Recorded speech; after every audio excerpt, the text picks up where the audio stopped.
আজকে আমরা কথা বলবো ভুট্টা চাষের একটা মজার এবং কিছুটা অজানা বিষয় নিয়ে। সেটা হলো ভুট্টা জমিতে সাধারণত রান্নার লবণের ব্যবহার। অনেকে বলেন লবণ দিলে ফলন বাড়ে, আবার অনেকে বলে এটি মাটি নষ্ট করে। তাহলে সঠিকটা কি? সঠিক নিয়ম আর সময় মেনে লবণ ব্যবহার করলে ভুট্টার ফলন কি সত্যি বাড়ে?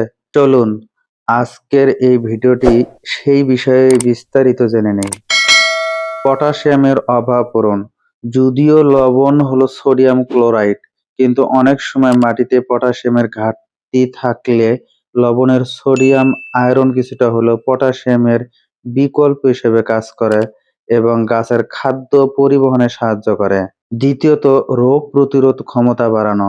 লবণ গাছের কাণ্ড মজবুত করতে এবং কিছু মাটিবাহিত রোগ ও পোকামাকড়ের আক্রমণ থেকে গাছকে রক্ষা করতে সাহায্য করে। তৃতীয়ত, দানার আকার ও ওজন বাড়ায়। সঠিক মাত্রায় লবণ প্রয়োগ করলে ভুট্টার দানা ভারী হয় এবং শীষ লম্বা ও মোটা হয়। তবে মনে রাখতে হবে এটা সরাসরি পুষ্টি নয়, বরং সহায়ক ভূমিকা পালন করে। এবার আসি সবচেয়ে গুরুত্বপূর্ণ বিষয়ে, কখন এবং কতটুকু লবণ দিবেন। সময়: ভুট্টা গাছ লাগানোর ৩৫ থেকে ৪৫ দিনের মাথায়, অর্থাৎ যখন গাছের মোচা বা শীষ আসতে শুরু করে তখন এই লবণ প্রয়োগ করা সবচাইতে ভালো। এটি গাছের প্রজনন পর্যায়ে, রিপ্রোডাক্টিভ স্টেজ, যেখানে পুষ্টির চাহিদা সবচেয়ে বেশি থাকে। মাত্রা: এই বিষয়টি খুবই সতর্কতার সাথে করতে হবে। সাধারণত প্রতি শতাংশ জমির জন্য ২০০ থেকে ২৫০ গ্রাম লবণ যথেষ্ট, বা একর প্রতি প্রায় ২০ থেকে ২৫ কেজি লবণ দরকার হয়। এর বেশি দিলে উপকারের বদলে ক্ষতি হবে। সবচেয়ে ভালো পদ্ধতি হলো লবণ পানিতে গুলিয়ে প্রয়োগ করা।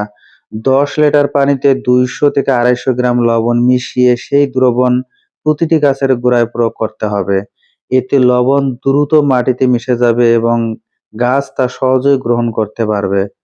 প্রয়োগের পর হালকা সেচ দিলে লবণের কার্যকারিতা আরো বেড়ে যায়। সতর্কতা: মাত্রাতিরিক্ত ব্যবহার করবেন না। বেশি লবণ দিলে মাটির লবণাক্ততা বেড়ে যাবে, যা গাছের শিকড় পুড়িয়ে ফেলতে পারে এবং গাছ মারা যেতে পারে। চারা অবস্থায় দেবেন না। ছোট গাছের লবণ দিলে গাছের বৃদ্ধি থেমে যেতে পারে। নিয়মিত ব্যবহার করবেন না। এটি কোনো সার নয়, এটি শুধু একটি উত্তেজক হিসেবে কাজ করে। তাই প্রতিবার ফসলে নয়, মাটির অবস্থা দেখে এবং প্রয়োজনে একবার বা দুবার ব্যবহার করাই ভালো। বিশেষ টিপস: আপনার জমির মাটি যদি ইতিমধ্যে লবণাক্ত হয়, তাহলে সেখানে লবণ ব্যবহার করা একেবারেই উচিত নয়। এতে আপনার ফসল নষ্ট হয়ে যেতে পারে। আশা করি ভুট্টা জমিতে লবণ ব্যবহারের সঠিক নিয়ম ও তার ফলাফল সম্পর্কে আপনারা ক্লিয়ার হয়েছেন।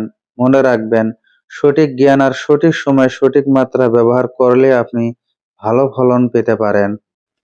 ভিডিওটি দেখে যদি বিন্দু পরিমাণ উপকারে আসে, ভিডিওটি অন্যদের মাঝে শেয়ার করে দিবেন।